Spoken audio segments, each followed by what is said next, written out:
Having trouble syncing your Gmail contacts to your iPhone? First, open up the Settings app on your phone. Now scroll till the very bottom of the page to find Apps. And here, search for the Contacts app. Now I want you to find section Contacts Accounts and tap on that. Then locate the option Add Account and choose Google in the list. After, you will need to enter your email address, hit Next,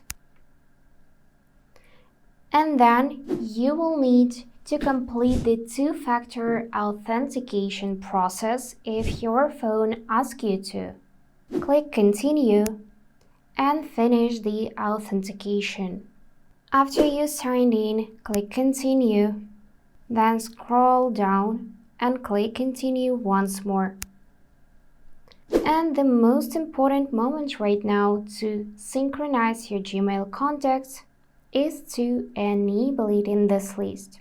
For that, just toggle on the switch near Contacts. And that's it. Save the changes by clicking Save button in the top right. Then go back to your home screen. Find Contacts app itself and find your Gmail contacts. That's it. Subscribe for more simple, useful tips.